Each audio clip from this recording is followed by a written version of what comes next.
So people are still logging in here. I'm going to stick to about 50 minutes for this session. And I'm planning to give a lot of material that actually that you'll be able to use right away. So what I suggest is that it will really help you if you take tons of notes during this session. We'll just wait a moment while people are arriving. And my suggestion is too, by the way, as questions come up during the material, you can enter them in the box, which is just to the right of this screen. And I will try and take a couple of questions at the end, time permitting, but we'll see how that goes. We're just waiting for a couple of seconds as people are logging in. By the way, I'm going to give you a real download of data and information here. So if you end up seeing that you want more coaching, I'm going to put a couple of links during the session, so that will be available for you.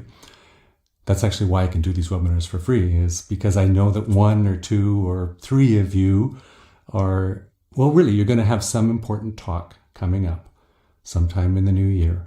And you'll know that it's worth it to spend what you got to spend. We do these very intensive one-on-one coaching sessions. It's $5,000. It's not for everyone. But if you need results, this is the way you get them. I have 2 of those one-on-one spots open. I'll mention them later.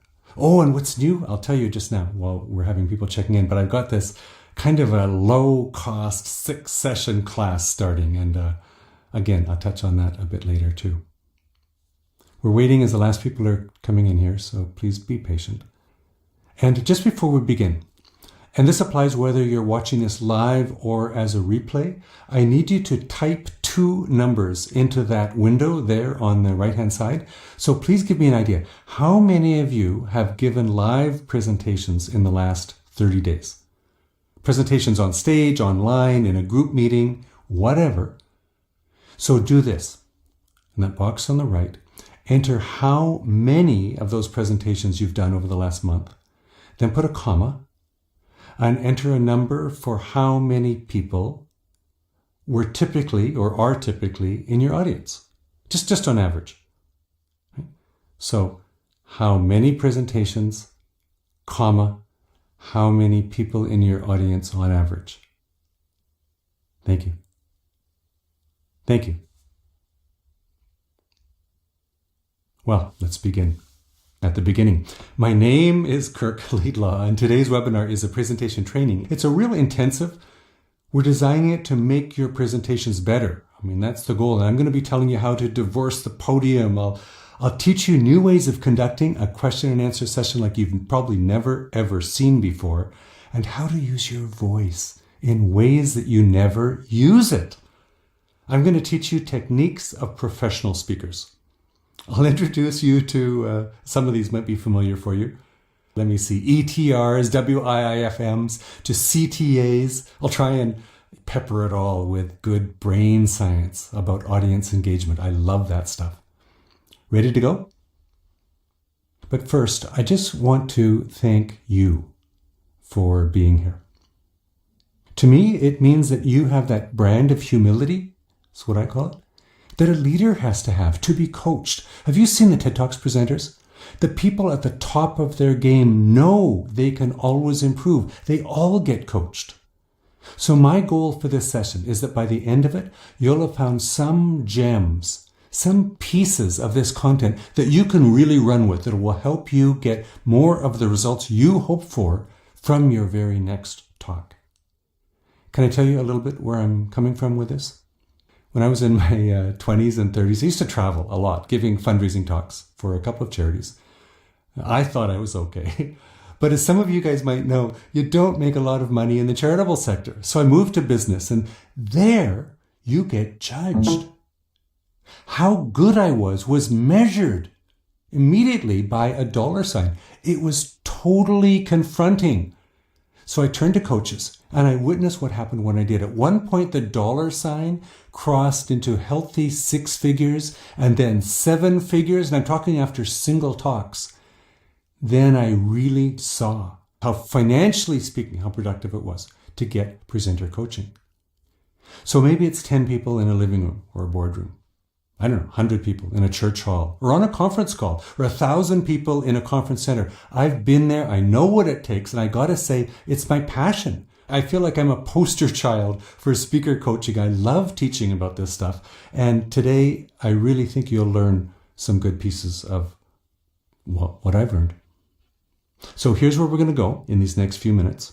Number one, I'm going to describe a template that you can adapt for any presentation, whether you're at the front of a room or online or even, like I mentioned, hosting a conference call.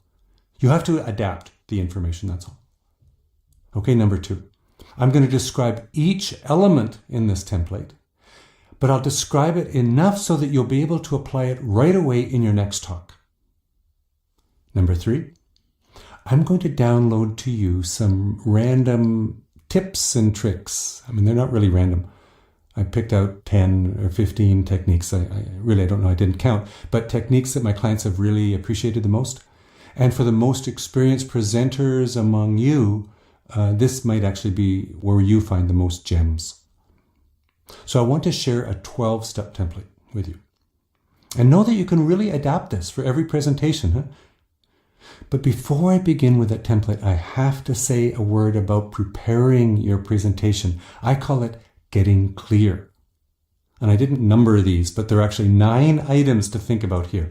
First and foremost, what is your goal for this presentation? Think about it. Without a really clear goal, how can you even judge or tell how effective your presentation was? Next, who is your audience? Get into their shoes. And if you're taking notes here, make this a specific question to ask yourself. What might they want to know about your topic? Now, what is your core message? Everything needs to stick to this theme. And then next, what format will work best? Is it going to be informal setting? Are you in a meeting room? I mean, it might be a monologue like me here.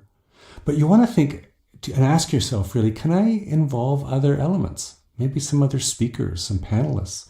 Interaction among the audience. Questions, videos, slideshows, so many things. And we're going to be addressing so many of these during this next 45 minutes. The question to ask yourself, though, is, can I give this presentation some variation, some texture? What texture does is it enhances the engagement and the learning for your audience. And it keeps them awake too. So how long is best for your presentation? You have to ask yourself and think about it. Are you part of a bigger presentation, or is this going to occur maybe in the evening when people might need to get home? You really want to honor the time commitment to your audience. Remember, longer does not equal better. And now, think about your materials and your props. If you have any detailed information, put it in print so people can take it home. But in this planning stage right now, just think about how you'll use your slides or flip chart or videos, handouts, whatever you have. Finally, the follow-up. People will have given you their precious attention, but are you, I want to use a sports expression here, are you going to be a one-shot wonder? So plan for some kind of direct follow-up from you directly to them every time. You want to have real clarity, real clarity as you prepare your presentation, because you want to be able to adapt it for each and every audience. Okay, you with me here? As promised, I'm going to describe the concept of an arc of a presentation from actually before the intro right through to saying good night and thank you and so forth. So I'll describe a series of 12 elements.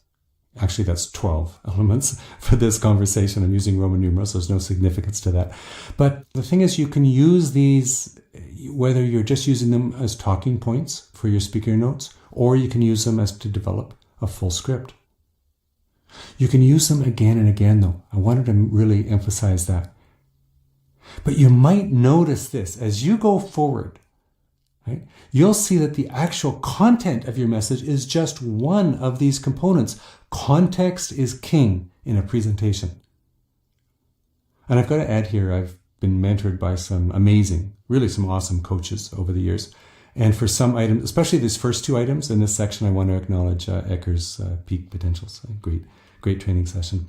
First one, BYB1, or before you begin one, we call it housekeeping. Before you even begin your talk, take care of housekeeping items. You know what these are. These are the details. They let the audience know about the rules of the game. It lets them know a little bit about what to expect. In my coaching classes, I teach some real specific details about these. A real simple one to ask is the comfort question. You can ask the audience. You can ask, are you comfortable? Not too warm, too cold?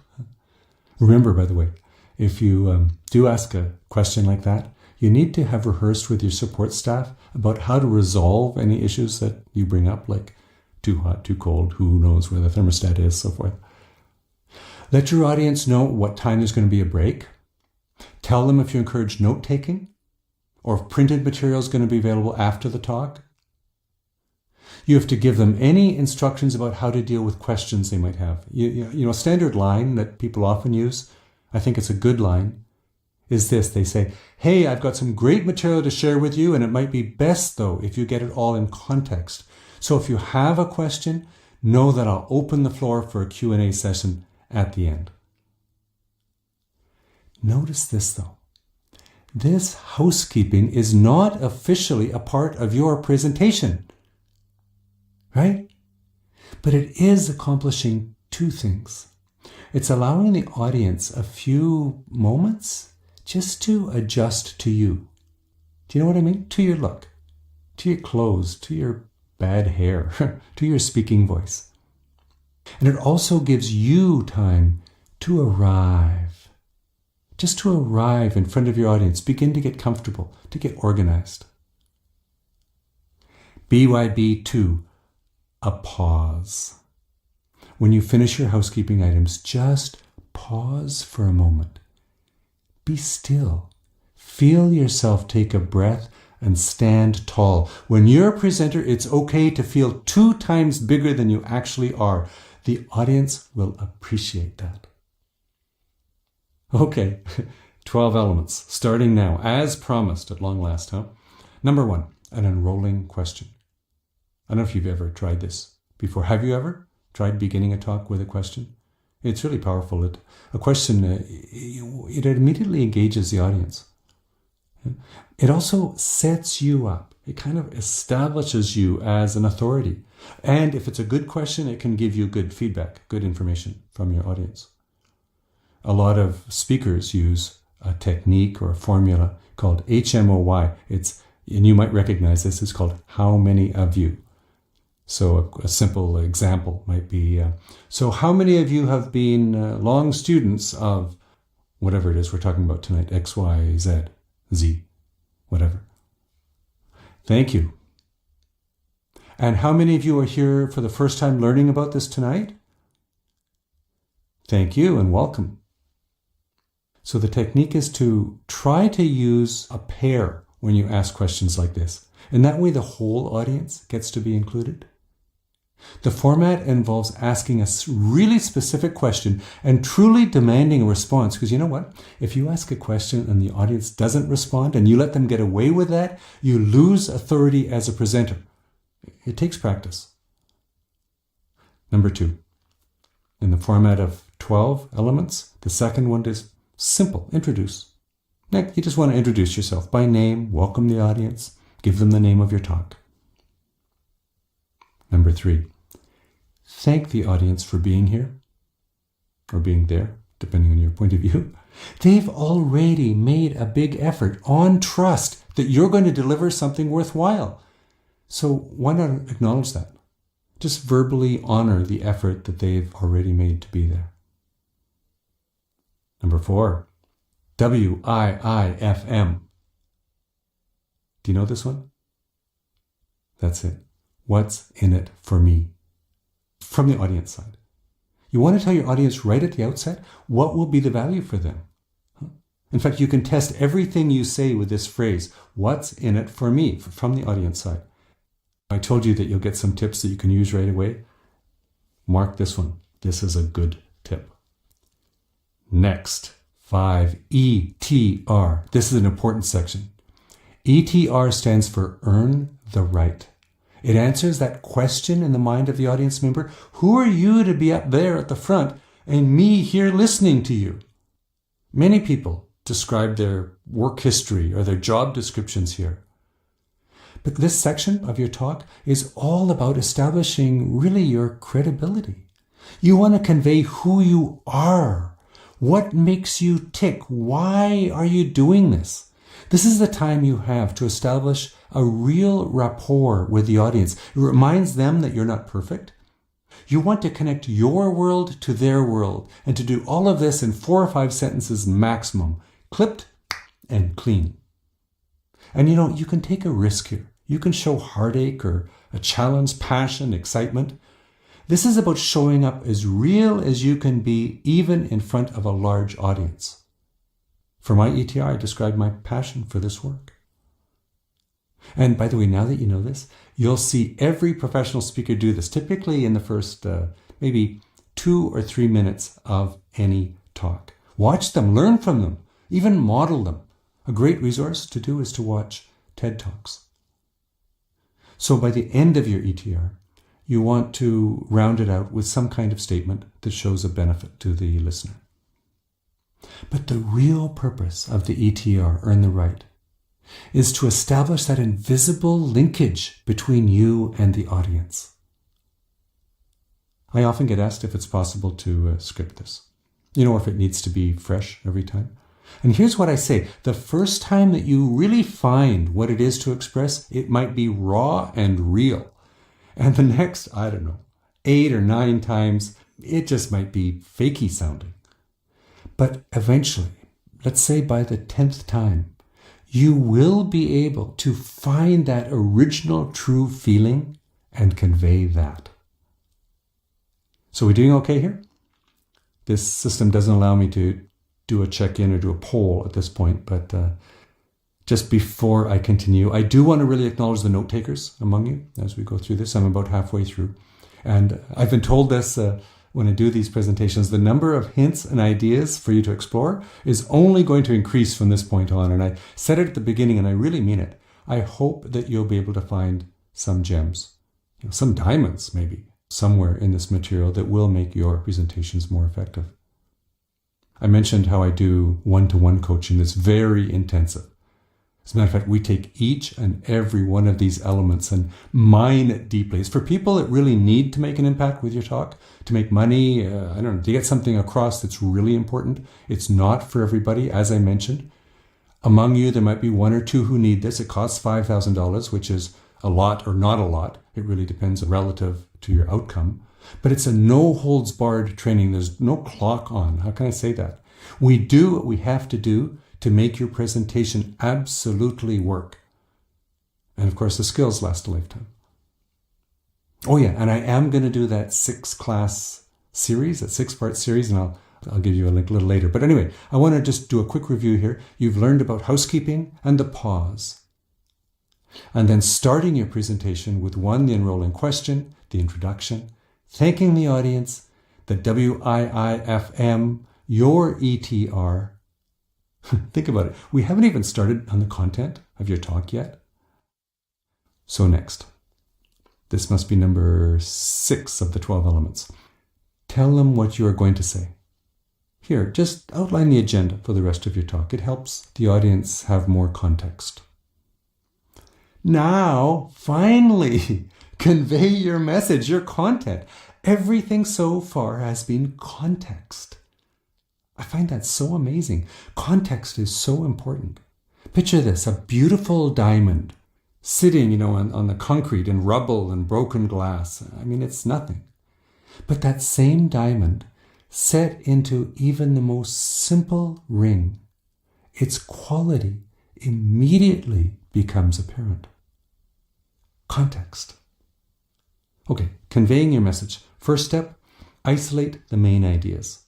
Neurolinguistics tells us that the words will account for 7% of the communication. The voice tone will convey 38% of the communication. And the physical and the visual element will contribute 55% of the communication. So let's get physical, let's get visual.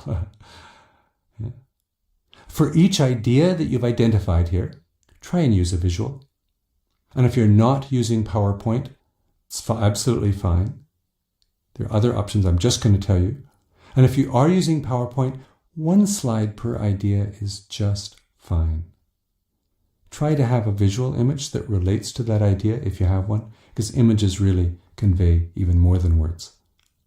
And by the way, if you do use PowerPoint slides, remember, please don't read the slides. You're the boss. Your slideshow is not the boss, so you take the lead. Practice and rehearse so each slide opens just as you're speaking about that one idea. It adds impact. The visual and the auditory are in sync. But listen, you don't need to use a PowerPoint. You can use a simple flip chart. You know what I mean? Those big pads of paper on a stand? Yeah, they're great oversized papers. Here's what to do. What you do is you get someone to write the main ideas, big, each one on a page. Okay, your core ideas that as you go through your talk. Have someone write them for you. It's best to find someone with a really good script. Use 1 or 2 colors, maybe blue and green, because that all affects the brain. And what you do is you get those supersized, really big ink markers. And then what you do is you have a bright red one. And whenever you flip the page onto a new idea, use your red marker to add one element, an underline or a circle or a number. Can you see how physical and engaging this is? I did this. And at one point, one series of talks, they had big projector screens. They had these 4 20-foot screens behind me on either sides across the back of the wall. And so I made this arrangement with the videographer. And I said, whenever I move over to my simple flip chart here, move the camera to that flip chart. And so we had a true low-tech, high-tech solution. It worked so well. Okay, listen, if you don't have a PowerPoint projector and you don't have a flip chart, make photocopies. Staple together some photocopies that look like the slides. Give them page numbers and keep it one idea to a page. Tell your audience really specifically, instruct them to write their own notes on their pages. This works so well for small meetings. We human beings are incredibly visual animals. That's just the way we're built, we're designed. So use visuals to present your content. Number 8 of our 12, I call it texture. I'm going to describe some tools later that really work for involving your audience, for moving them from being passive listeners to more active participants. These are elements that are brought about through texture. Some techniques, I know you use them. We all are experience these, asking for a show of hands, having audience members discuss something with their neighbor, called a dyad or a triad, arranging a state change for the audience. For example, we'll define that a little later, but just dimming the lights a bit when a video plays creates a state change. Having a speaker from the audience participate. You can always be creative and have fun, My thought is if you always do what you've always done, you always get what you've always got. Let's try what's new. See what fits. Number 9, questions and answers. So you've just completed your content, your main message. And this is a very appropriate time to accept some questions. But there is another time. And it's actually a safer time, I guess is a way of saying it. Especially if you're unsure of your audience. And what you do is you invite people with questions up to the front right after you close the meeting. You tell them, come up to the front of the stage. If you have any questions, I can respond to them individually at that point. And it's a way that you can maintain the integrity of your presentation without possibly getting disruption or confusion coming from the floor. It works just as well on a conference call or in a meeting. But question and answer sessions can be so powerful. If you're really confident with your material, when we get to the Tips and Tricks session, I'm going to be teaching you how to conduct a Q&A from the stage area. But for now, just plan on telling the audience how long you have for questions. Stick to it, unless, of course, you decide to ask permission for an extension. More on that later, too. Okay, number 10, summary. Tell them what you just told them. You don't want to close your talk right after a Q&A, because remember, you don't have control over those exchanges. So at this point, you want to summarize back to your core message. I don't know how to describe this. I want you to summarize it in a different way. From the point of view of your audience member. Do you remember that piece I taught you? WIIFM, what's in it for me? So this might help. Think about your core message. Do you think it might provide a solution to some kind of problem that is shared among the audience? So state it like that. Problem, solution. But just think about it from the audience side. Number 11. My favorite. CTA, call to action. The call to action gives your audience a way to move forward based on what they've just heard from you. You want to keep it simple, right? No one wants too many options here. But people do want to have some way to take action. They've just heard your message, right? And they've been moved by it. Don't leave them hanging. Offer some way that every person can take a step, either a big one or a small one, based on what they've just heard from you. It just takes planning. Number 12 of our 12. Yeah, from the heart. Thank you. Express your thanks to the audience for their time, for their attention. Okay, I'm going to review that template because some of you might have missed one or more of these elements. Starting from the top, BYB, 1, housekeeping. Before you begin, housekeeping. The details, set the house rules up. Before you begin, 2, a pause. Collect yourself. And then your presentation, an enrolling question. Introduce yourself. Thank the audience for being there. WIIFM, what's in it for me from the audience side. ETR, your ETR, earn the right for being there on stage. Number 6, tell them what you're going to say. Tell them your message, your content. Add texture. Do involve question and answers if you can. Summarize, tell them what you just told them. Call to action, and thank you. Thank that audience. And thank you, for sticking with me for that part of this session anyway. That's what's called a data download. Just quickly, would you be willing to tell me which is the most relevant item of this, or which of those 12 might have been new for you? Because I learned from each one of these. If you'd be willing just to type in that box on the right and send it off to me, I would really appreciate that. So now I'm going to describe some tips and tricks. I love this section, and watch out, it's going to get packed. I've had students tell me that single items from this section have absolutely made the difference in their presentation. I often think the line between what someone might say a nice presentation, they're driving home and they say, yeah, that was nice, that was a good talk, and one that hits it out of the ballpark, right? That distinction is a fine one, but it's one that can have a huge impact on your income, on your mission, and for some people, even on your career. Okay, just in case anyone has to leave early, I mentioned the 6-part classes. What we do is we go into each of those 12 elements, each of the techniques, really so that you can make each one of them yours. The class is $250, by the way. I didn't mention that. Complete. But first, actually for anyone, I'm willing to do what I call a coaching nano-session. I forgot about this. A coaching nano-session, free. What you do is you bring me one issue, something about presenting, but just one issue, and let me go at it with you. No obligation. It's fun for me. We can do this. I'll tell you how to do it afterwards. You can just click through and you'll follow those form options that come up.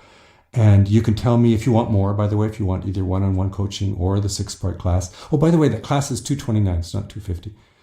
And you don't pay anything now. I'm just reading my notes here. No credit card. So here's what I do is I call you back, actually, and chat with you one-on-one, because I need to group people of similar interests, similar concerns. And again, if you have any possible interest to do the one-on-one coaching or the classes, again, you just let me know that in the same little session. So I'm very happy to do these nano-session coachings with you.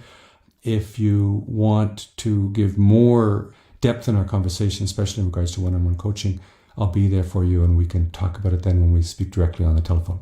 Okay, let's go. Tips and tricks. I'll label each of these techniques and then I'll describe it. Tips and tricks. Honor your audience. Now, listen, I want to move quickly on this stuff, okay? I just feel like, how can I give it the attention that it deserves? What I'm talking about here is the need to rehearse. It's something that you can't put off until tomorrow.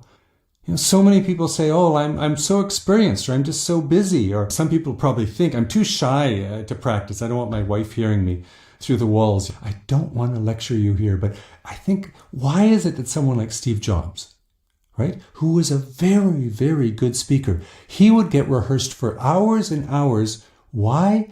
In order to look so natural when he was on stage. All professional speakers rehearse because they know the more effective their presentation is, the more money they earn. Earn. I mean, really, key word. They earn it.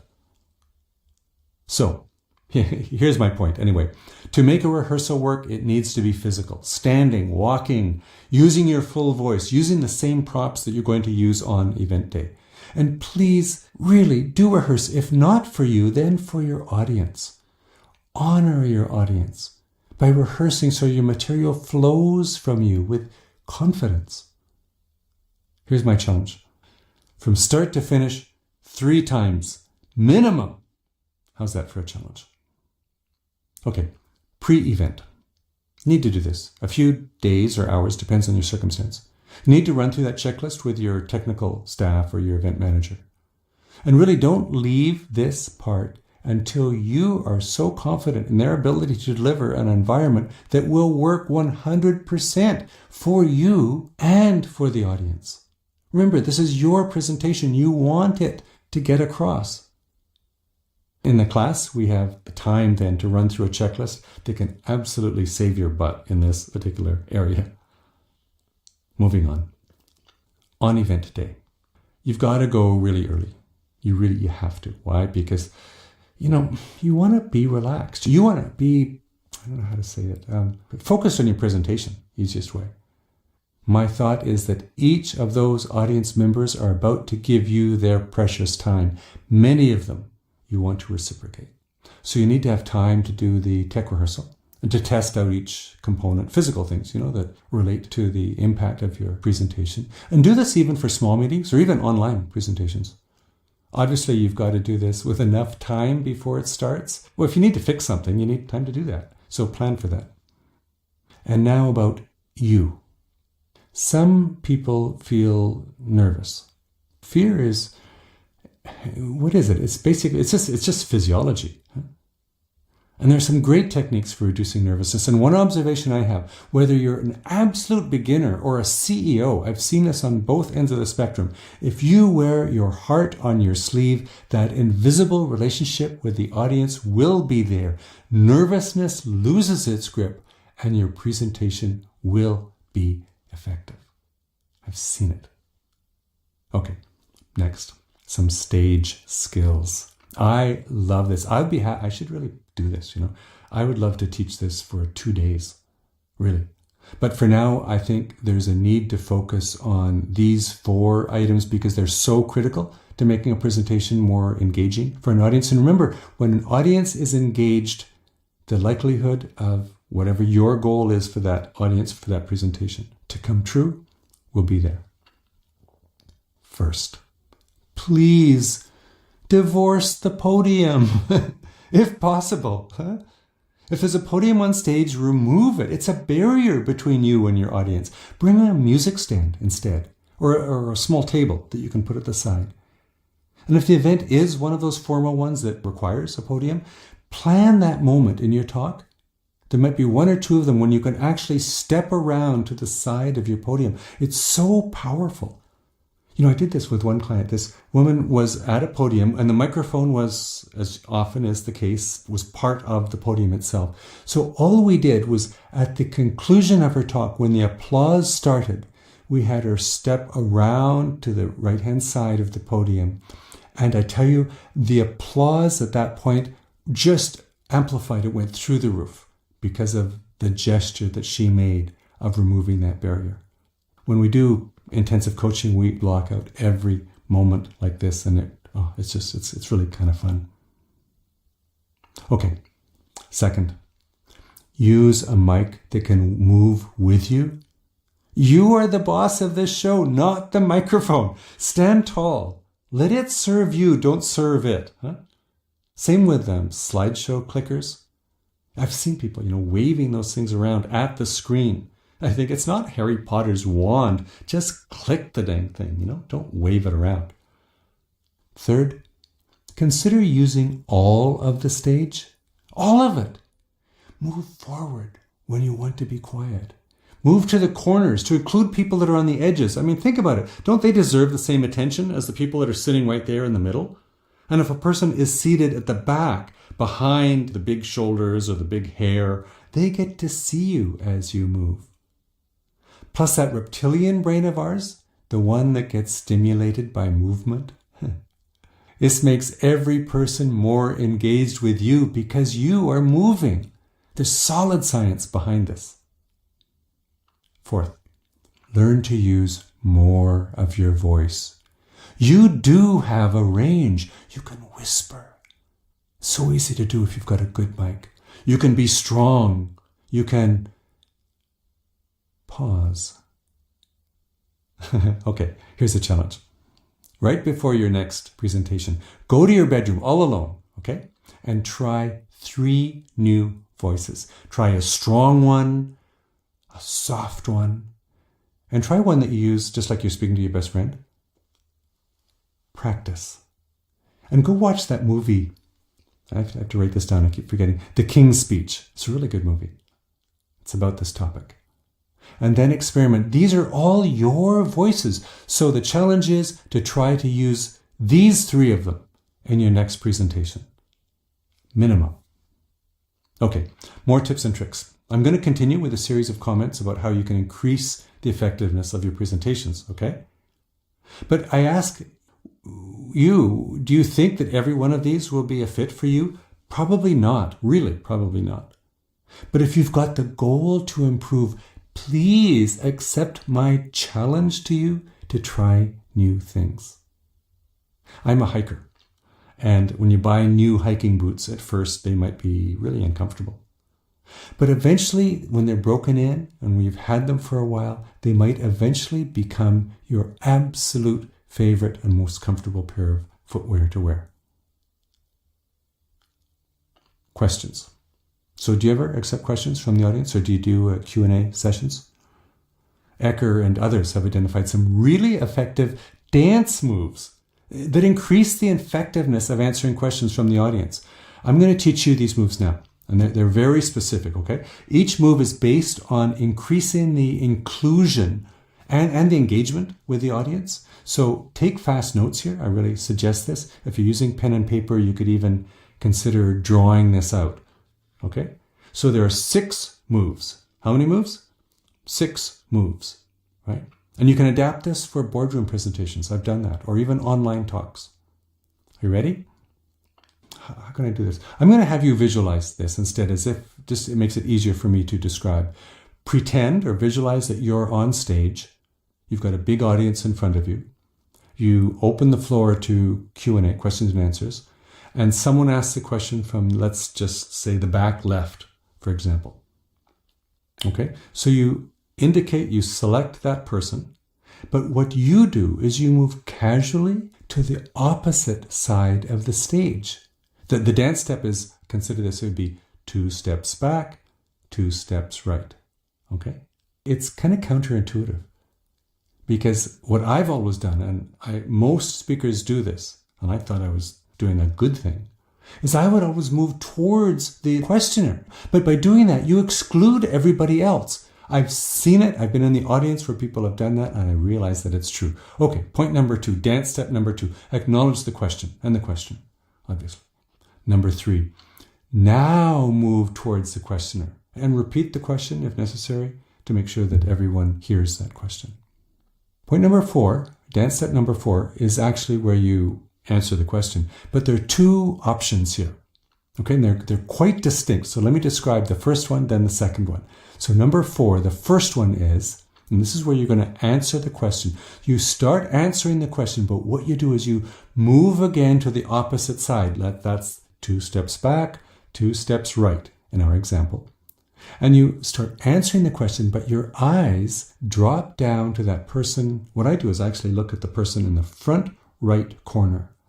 And then I track slowly in an arc back to the back right corner, across the back third, through the section where the questioner is, up the left side. I track across the front row and behind, and that's how I respond. It's powerful. I've been in audiences where speakers have done that. It's rare, but it's very engaging. Okay, the second option, you don't move, you stand centrally, right in the middle.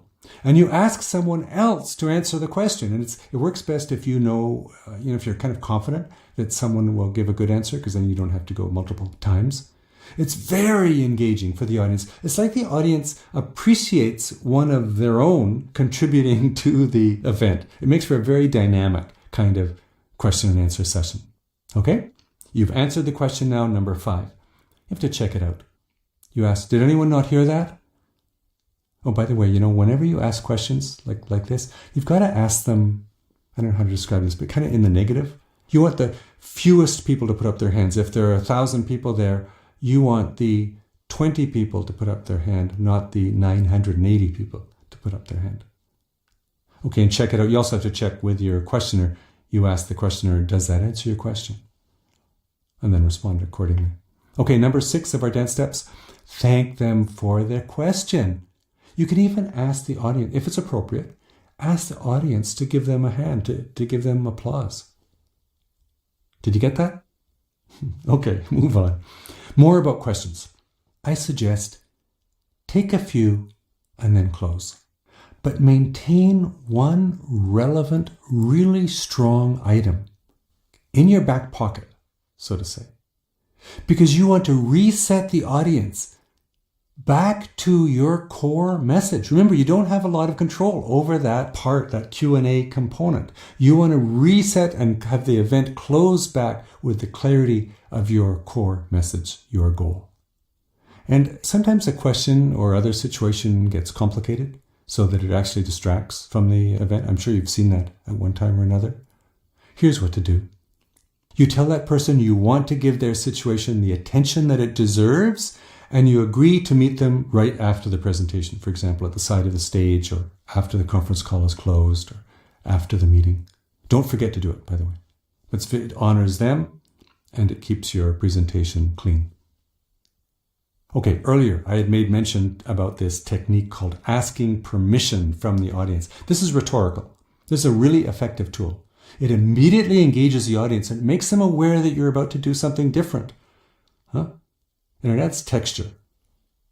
I'll give you an example. You could do something as simple as, I'm trying to think of one right now. Do you mind if I just make a personal comment here?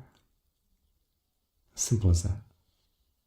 Okay, for longer talks, keep the audience current about the time and the progress. It helps them have context again. And now I want to make a comment about that suggestion earlier to be 2 times bigger than you are when you're on stage. This isn't about ego. It's not about feeling humble. It's a feeling. It's about feeling tall, feeling strong, in the knowing how important the content of your presentation is and how your audience wants 100% of it through you. And also that you're committed 100% to deliver that. 2 times bigger than you are. Okay, about information. Hard data belongs on paper. Numbers that move you belong in your presentation. A state change. Here's my definition.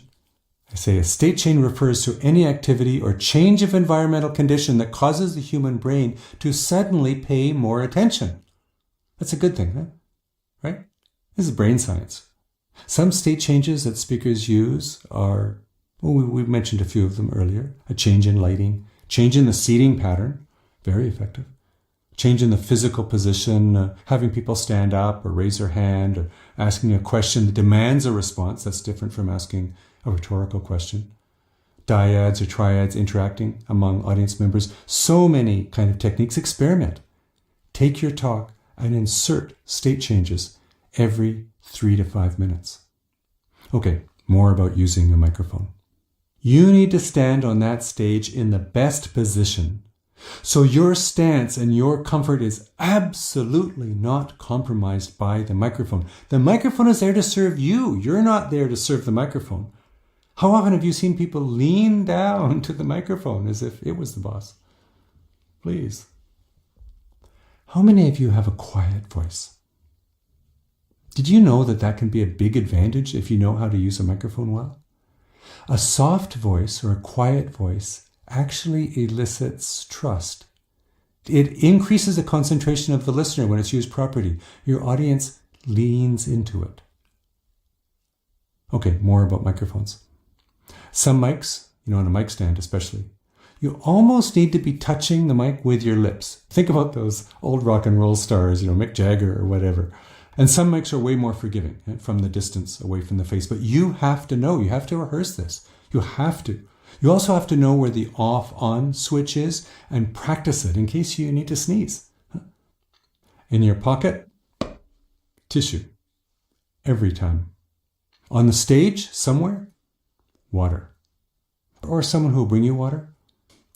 We don't need to see you drinking water on stage. Unless we're not watching you, if we're involved in a dyad or something different, fine, but really.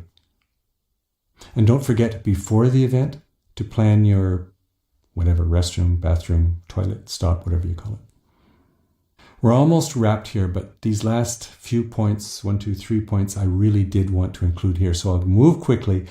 First of all, clothing. Really? Think about it. It has huge impact.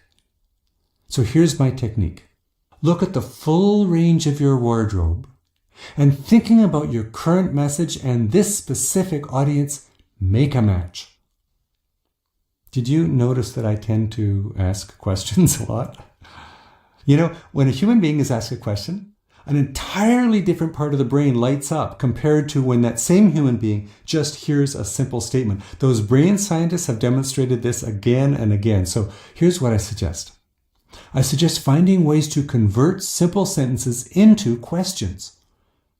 I did a training a couple of months ago, and here was an example that came out of that training. It was for a charity, and their statement was, we have 500 volunteer opportunities listed in our database.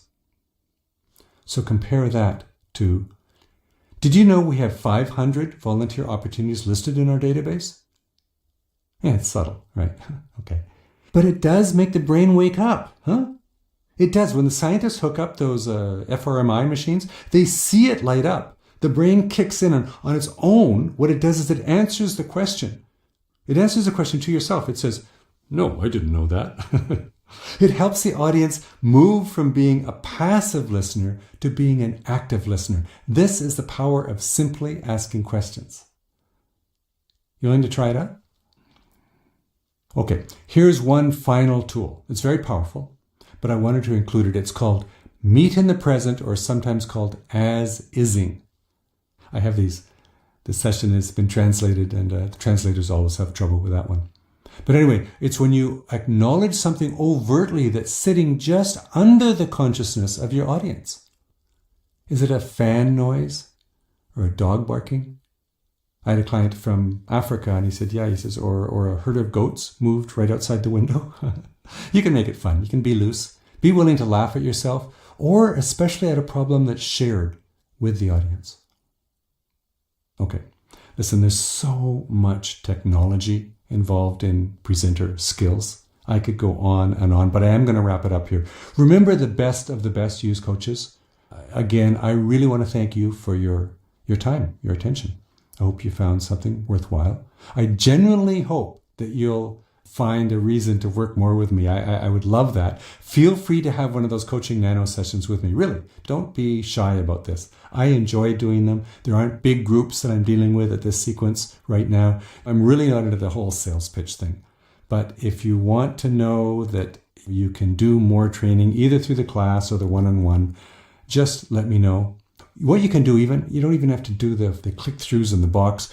If you want, just type something in the box right to the right here, right now. So yeah, I'm interested in the class, I'm interested in Nano-session, I'm interested in one-on-one training. First come, first serve. I will get back to you. And actually, time for just one question.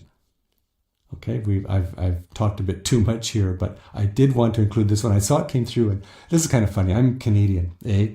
And Canadians aren't real strong on blatant self-promotion, but this question came up, and I thought, well, this so fits what we cover in the actual class. And a question came from a Jennifer. He says, and you mentioned about audience interacting among themselves. Can you explain this more? In my experience, this can be messy. We're talking about dyads and triads, and I'm laughing about it because, Jennifer, this is a big part of one of those 6 classes. It can be messy, absolutely, but the secret is in the absolute specificity, is that a word, of the instructions that you give. It's way too detailed right now to deal with it, but what you can do, just ask me in your little free Nano-session coaching or in the class, but really ask me that question because there are a few specific techniques that really work. Okay, guys, thank you. That is a wrap. We're over our 50 minutes. Thank you so much for your attention. I hope to see you again.